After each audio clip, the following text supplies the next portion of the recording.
Atondrany tokoa ny fotoana izay karakarainy ny HVM Antsiranana dia ilay lanonana amin'ny 7 ny volana febroary ho avy izao sy ilay nofikena amin'ny tampihavanana amin'ny 7 ny volana martsa. Nambaran'ny filohan'ny komity mpanomana moa androany fa tsy anavahana ny rehetra izany fety izany, natao ihany koa santatra ao anatin'ny fampihavanam-pirenena ity lanonana ity. Herinandro alohan'ny atongavany ilay fotoan-dehibe amin'ny 20 febroary izao izay anatanterahany ilay lanonana fampiarabana no nahatrarana ny taom-baovao ny HVM Antsiranana dia mizotra araka ny tokony ho izy ny fanomana tanterahany komity mpanomana Tariny Papasole. Eny amin'ny karaltaona nosy Ampefilo no anatanterahana ny lanonana manomboka amin'ny 7 alina ka anafana ny fotoana io ahoa. Tsy anavahana io fotoana io fa anasana voaka malagasy rehetra. Tanjona moa ny anehoana ny fampihavanana amin'ny samy malagasy. Nametan'ireo mpifanandrina politika voakasika amin'ny fandraisana anjarana amin'izay dinga ny fampihavanam-pirenena izay mba noho izany atongavana amin'ny fametrahana ny tena fampihavanam-pirenena i Papasole.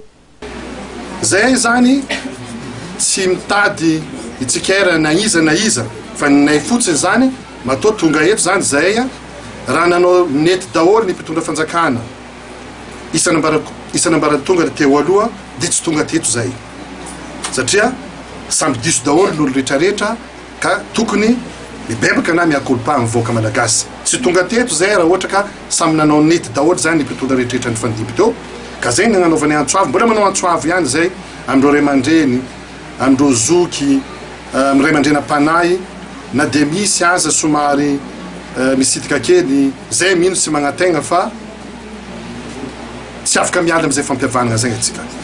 Na dia misy aza misy misitika kely zay ohatra ny tegna rano saranosy io alolo ainy tsy maintsy mifampitrotro foana zany atsika fa zay mankahery ary mankahery anareo zay mba tohizina ihany ny fampihavanana satria afaka kanalesina zay koa mahatonga zay eto dia mitariky ny namagna rehetra, mitariky ny voaka rehetra mba hiditry amin'izay fampihavanana zay.